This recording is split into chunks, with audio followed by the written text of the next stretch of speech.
Le Bayern de Munich prépare une équipe galactique de rêve. Le Paris Saint-Germain fonce sur Bernardo Silva. Bonsoir à vous, chers amis téléspectateurs d'Afrique Sport. Un réel plaisir de vous retrouver dans votre journal du soir, le récapitulatif des informations sportives de la journée. Mais avant de débuter, abonnez-vous sur cette chaîne pour ne rien rater de l'actualité et n'oubliez pas d'activer la cloche de notification. Chers amis, nous allons débuter ce tour de l'actualité avec le Sénégal. C'est officiel, les Lions de la Teranga vont affronter l'Algérie au mois de septembre pour une remake de la grande finale de la Coupe d'Afrique des Nations 2019 où l'Algérie était même champion d'Afrique. Dans cette rencontre, les deux fédérations concernées viennent d'annoncer ce lundi que le Sénégal va affronter l'Algérie le 12 septembre prochain dans le cadre d'une rencontre amicale au stade Abdoulaye Wade de Diamniadio dans la jolie enceinte de 50 000 places située à une trentaine de kilomètres du centre-ville de la capitale Dakar. Les deux sélections se prépareront à disputer la Coupe d'Afrique des Nations 2023 qui aura lieu en début d'année prochaine en Côte d'Ivoire.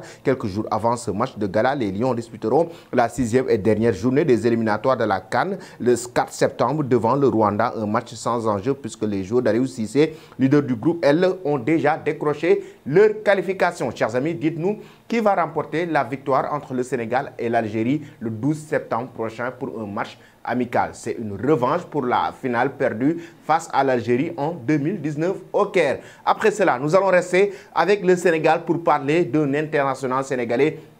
Il s'agit de Noah Fadiga, le fils de l'ancien international sénégalais Kalidou Fadiga, qui a eu des problèmes avec normalement la Fédération française de football et eu sa licence qui a été retirée parce qu'il n'est pas apte à jouer au football selon la Fédération française de football. Lui-même, il lance un communiqué pour carrément parler de cette situation très délicate. C'est un vrai coup dur pour Noah Fadiga. Il faut déjà rappeler, chers amis, que son père, Kalidou Fadiga, avait eu des problèmes cardiaques à l'Inter de Milan au moment de passer sa visite médicale. D'ailleurs, c'est la raison pour laquelle il avait arrêté sa carrière de footballeur prématurément. Et là, c'est un coup dur pour Noah Fadiga. L'arrière droit sénégalais, fils de l'ex-international sénégalais Kalidou Fadiga, a reçu l'interdiction de jouer après avoir effectué des tests relevant des anomalies cardiaques. En fin de saison dernière, Noah Fadiga, 23 ans, a été interdit de continuer à pratiquer le football professionnel par la commission médicale de la Fédération française de football. Dans un communiqué transmis à l'équipe,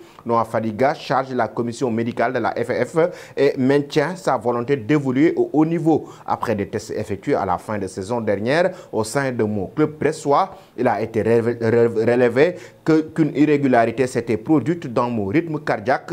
J'ai ensuite suivi des examens approfondis par le professeur cardiologue Pedro Brugada. Sur la base de ces tests, Monsieur Brugada m'a autorisé à poursuivre ma carrière sans aucun risque, relate Noah Fadiga. Mais la Fédération française de football a pris une autre décision, c'est de l'écarter des pelouses pour le moment par mesure de précaution, ce qu'il n'a pas du tout aimé. Malheureusement, la commission médicale de la Fédération française de football a une politique de zéro tolérance et a révoqué ma licence de football français. A-t-il poursuivi? Je suis donc un jour libre. L'avis médical d'une autorité telle que M. Brugada me conforte dans la conviction que je pourrais poursuivre ma grande passion, ma carrière de footballeur professionnel. Noah Fadiga, un vrai coup dur. On lui souhaite un très beau rétablissement pour qu'il puisse revenir dans le très haut niveau. Après cela, chers amis, nous allons parler maintenant du Maroc. Oui, les Lions de l'Atlas, les Lions de Walid Regragui qui vont jouer aussi un match amical. Ce sera en France face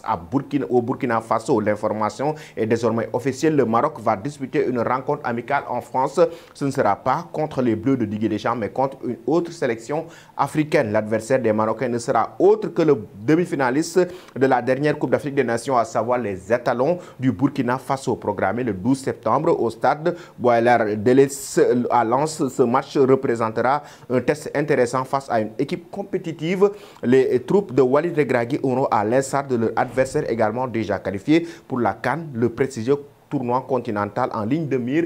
Pour rappel, cette 34e édition de la Coupe d'Afrique des Nations va être organisée en Côte d'Ivoire au mois de janvier prochain. Pensez-vous, chers amis, que le Maroc, le Burkina, la Côte d'Ivoire, le Sénégal, quelle est l'équipe qui va remporter selon vous la prochaine Coupe d'Afrique des Nations? Vous donnez vos avis en commentaire. Et nous allons maintenant parler de transfert et de mercato en Europe, notamment avec le Bayern Munich. Le club bavarois est en train de préparer une équipe galactique, comme je vous l'ai dit en titre, et une équipe de rêve pour des joueurs avec des joueurs très bons pour remporter la Ligue des Champions l'année prochaine. Et l'été est animé en Bavière et ça risque d'être chaud jusqu'à la clôture du marché estival, surtout pour le dossier d'Harry Kane.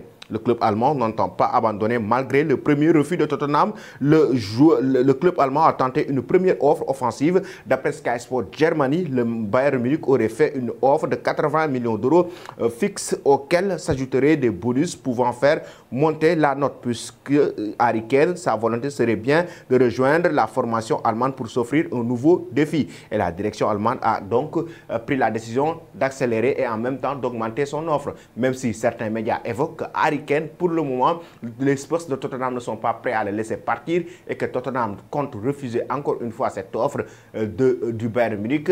Harry Kane a bien l'intention de jouer au club bavarois et selon Sky Sport, Harry Kane peut faire le forcing à tout moment pour rejoindre le club bavarois. Mais ce n'est pas tout, ce n'est pas seulement le dossier Harry Kane, il y a aussi le dossier du latéral droit de Manchester City. Il s'agit de Walker. Selon les informations de Bild, le joueur doit donner sa réponse dans les prochains jours à Manchester City qui essaie de le convaincre de rester. De son côté, le Bayern Munich propose un contrat de 3 ans au jour de 33 ans. Le Bayern Munich donc est prêt à le décrocher pour qu'il puisse venir renforcer l'équipe bavaroise. Et en même temps, chers amis, il y a un autre dossier, il s'agit de Sadio Mané. Actuellement, même si les informations ou bien certains médias estiment que Sadio Mané reçoit des offres venant de l'Arabie Saoudite, oui, le club bavarois tient toujours à son jeu, notamment le joueur sénégalais veut toujours évoluer du côté de l'Europe et veut toujours évoluer du côté du club bavarois. Raison pour laquelle, selon Bild, même si certains médias poussent Sadio Mané vers la sortie, le joueur sénégalais compte bel et bien poursuivre sa carrière au sein du club bavarois et en Europe pour remporter notamment la Ligue des Champions avec cette équipe allemande la saison prochaine. Mais ce n'est pas tout, il y a Goretzka, selon les médias allemands, aussi qui est cité par rapport aux joueurs qui doivent quitter le club bavarois. Cette fois-ci, c'est un joueur qui est poussé vers la sortie par la presse allemande et selon si l'on se fie aux informations de Foot Mercato RMC Bild, en même temps, Goretzka est actuellement poussé vers la sortie d'ailleurs par l'entraîneur Thomas Tuchel. Et chers amis, pour terminer, par rapport à cette équipe galactique du Bayern Munich qui a aussi ciblé le nouveau remplaçant de Manuel Neuer, le champion d'Allemagne, et sous le charme de Georgi Mamardashvili qui cartonne avec Valence, le gardien de but qui va venir essayer de remplacer Manuel Neuer au sein de cette équipe bavaroise. Que pensez-vous de cette équipe galactique que le Bayern Munich est en train de construire petit à petit pour avoir une équipe XXL la saison prochaine? Donnez vos avis en commentaire. Ensuite, chers amis, nous allons terminer notre journal du soir avec le Paris Saint-Germain et Bernardo Silva. Le club de la capitale française est en train de pousser pour décrocher le joueur portugais. Selon Marca, le club PSG prépare une offre de 80 millions d'euros pour le joueur portugais qui est le prix qu'avait fixé Manchester City pour l'ancien joueur de Monaco. Le PSG négocie depuis plusieurs semaines avec City autour du joueur de 28 ans. Ils ont déjà proposé d'inclure Verratti et Zahir Emery dans un échange pour l'instant d'un accord.